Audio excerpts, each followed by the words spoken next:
Halo sobat sekalian, selamat datang di channel ini. Jadi konten kali ini adalah pembahasan lanjutan dari penjelasan quirk milik House di konten sebelumnya. Dikarenakan sebagai pengganti dari pembahasan chapter 299 yang tidak admin bahas waktu itu. Nah, di chapter 299 kita diperlihatkan mengenai masa lalu Hawks yang cukup kelam dengan melihat kondisi Hawks yang benar-benar memprihatinkan. Jadi di konten kali ini akan membahas mengenai masa lalu Hawks dari semasa kecil, kemudian direkrut oleh pemerintah dan menjadi seorang pro hero peringkat 2 di umur yang masih muda. Tapi sebelum lanjut, subscribe channel ini biar Ate makin semangat buat kontennya. Dan mari kita mulai. Keigo Takami atau kita panggil saja Hawks, seorang pro hero peringkat 2 yang sangat berbakat dan memiliki segudang misteri yang ada pada dirinya. Keigo memiliki masa lalu yang cukup kelam di keluarganya, di mana dia terlahir sebagai anak yang bahkan tak diinginkan hadir di dunia oleh ayahnya.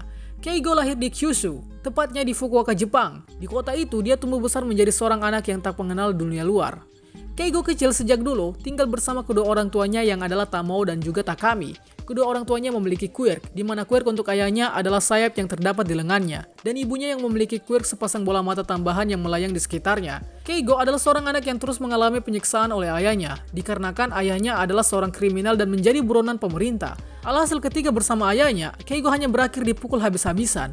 Seakan Keigo ini lahir hanya untuk menjadi sansak, dan oleh karena itu, Keigo tumbuh menjadi anak yang pemurung dan tanpa ekspresi, dikarenakan rasa trauma dan ketakutan yang terus terjadi padanya. Keigo selama masa kecil menghabiskan waktunya hanya dengan menonton aksi pro hero yang ada di TV. Bahkan karena tak pernah keluar dari rumahnya, Keigo menganggap bahwa seluruh aksi pro hero yang menangkap penjahat di TV yang dia nonton adalah karakter fiksi belaka, yang hal ini membuat dia merasa bahwa semua aksi pro hero yang dilihatnya adalah film. Keigo di masa kecil sangat menantikan aksi dari Endeavor yang menangkap penjahat, dan dari situlah Keigo mulai menyukai seorang pro hero Endeavor. Sampai akhirnya dia merengek ke ibunya untuk membeli boneka Endeavor, dan itu adalah hadiah terbaik yang pernah dia dapatkan selama hidupnya. Alasan saat itu Keigo tidak diperbolehkan keluar dari rumahnya adalah karena ayahnya takut bila Keigo nanti akan mengacukan kerjaannya sebagai seorang villain. Namun sampai suatu waktu, Keigo merasakan rasa gatal yang ada di sayapnya. Dia merasakan ada sesuatu yang bakal terjadi di kota nanti. Maka dari itu dia kemudian memberanikan dirinya secara diam-diam keluar dari rumahnya untuk memuaskan rasa penasaran yang membuat bulu sayapnya bergetar. Tapi yang ditemuinya di kota adalah tidak terjadi apa-apa. Singkat cerita, saat pulang, Keigo didapati oleh ayahnya bahwa dia telah keluar dari rumah, sehingga Keigo lagi-lagi menerima kekerasan fisik oleh ayahnya. Keigo saat itu hanya bisa menerima kekerasan demi kekerasan yang diberikan. Bahkan ayah Keigo mengatakan bahwa dia tak mengharapkan keberadaan Keigo. Beberapa waktu pun berlalu, suatu hari akhirnya ayah Keigo ditangkap oleh Endeavor. Yang kejadian ini kemudian membuat Keigo menyadari bahwa selama ini pro hero yang ditontonnya di TV adalah ada dan nyata. Bahkan yang lebih terkejutnya lagi, yang menangkap ayahnya adalah sosok pahlawan yang dikaguminya, yang tidak lain adalah Endeavor.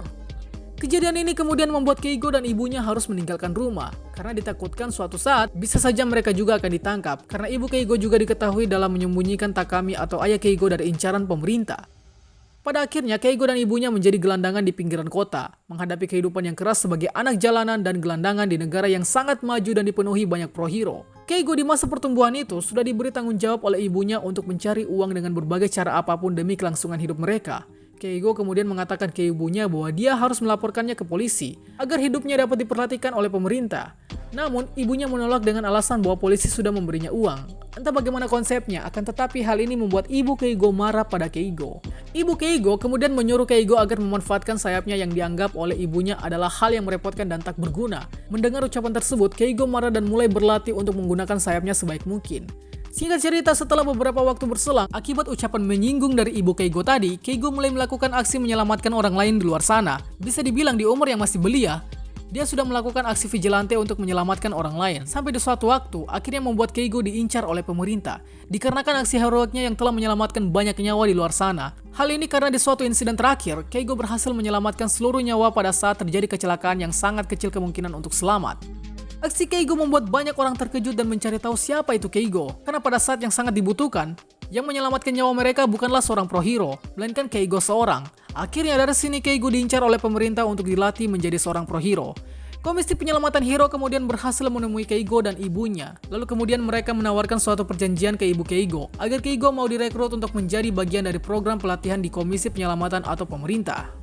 Dengan bayaran berupa penghapusan catatan kriminal yang dilakukan oleh ibu Keigo dan memberinya kompensasi. Kompensasi yang dimaksud adalah seperti tempat tinggal dan tabungan selama hidupnya. Akan tetapi syarat yang diinginkan oleh pemerintah adalah mereka akan memisahkan Keigo dari ibunya dan membuat Keigo tidak memiliki hubungan lagi dengan ibunya, serta nama Keigo Takami bakal dilupakan. Tawaran ini kemudian tanpa banyak alasan, akhirnya diterima oleh ibunya, dan Keigo juga setuju akan hal tersebut. Karena dengan begitu, Keigo dapat membuat ibunya hidup bahagia dan menjadi seorang pahlawan yang selama ini diinginkan oleh Keigo. Lama waktu berselang, selama menjadi bagian dari program pemerintah atau Komisi Perlindungan Hero, Keigo akhirnya menjadi seorang pro hero yang tangguh dan sangat berbakat di daratan Jepang, sehingga dia dikenal sebagai Hawks. Hawks di umur yang masih 18 tahun, akhirnya berhasil menduduki peringkat 10 besar pro hero terbaik di Jepang. Tidak selesai sampai di situ, di umur 22, Keigo akhirnya berhasil naik peringkat menjadi pro hero peringkat ketiga di bawah Endeavor, sehingga membuat dirinya memecahkan rekor sebagai pro hero yang masuk jajaran top 10 pro hero di umur yang masih muda. Sampai akhirnya Hawks kemudian mendirikan agensinya sendiri dan mulai merekrut dan membuka program magang untuk calon-calon pro hero di masa depan. Perjalanan Hawks belum selesai sampai menjadi pro hero saja, melainkan koneksinya yang sangat dekat dengan pemerintah membuat Hawks diberi tugas untuk memata-matai kelompok villain terbesar di daratan Jepang, yang tidak lain adalah Meta Liberation atau yang sekarang disebut sebagai Paranormal Liberation. Kesuksesan Hawks terhadap aksi mata-matanya membuat suatu gebrakan besar yang berhasil membuat pemerintah dapat mencegah serangan kudeta yang bakal dilakukan oleh Paranormal Liberation dengan cara Hawks menyamar, meyakinkan petinggi Paranormal Liberation, dan menjadi sekutu dari Lieutenant Twice, sehingga rencana kudeta para villain dapat digagalkan. Belakangan setelah insiden peperangan telah selesai, Hawks kemudian mendatangi kediaman ibunya untuk menanyakan perihal dari mana Dabi dapat mengetahui nama aslinya, yang adalah Keigo Takami. Namun yang didapati oleh Hawks adalah, ibunya tak ditemukan. Dan dia mendapati sepucuk surat yang berisikan bahwa ibunya telah pergi untuk melindungi dirinya. Yang hal ini menjadi misteri baru lagi. Singkat cerita, kemudian Hawks, Best Jeans, dan Endeavor membentuk aliansi untuk bersatu mengalahkan Dabi dan membersihkan nama mereka bertiga dari fitnah yang terjadi di masyarakat. Jadi ternyata cukup dark sekali perjalanan hidup Hawks ini. Mulai dari dikekang, dimanfaatkan, sampai menjadi seorang pro hero. Seakan Horikoshi memberitahukan ke kita bahwa orang hebat terlahir dari perjuangan hidup yang berat.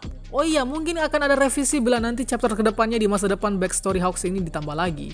Berhubung sepertinya masih terdapat plot hole yang masih perlu dilengkapi oleh Horikoshi. Itulah pembahasan kita pada kali ini. Sanggah apabila ada yang kurang, request juga di kolom komentar untuk pembahasan selanjutnya. Dan akhir kata, see you next time.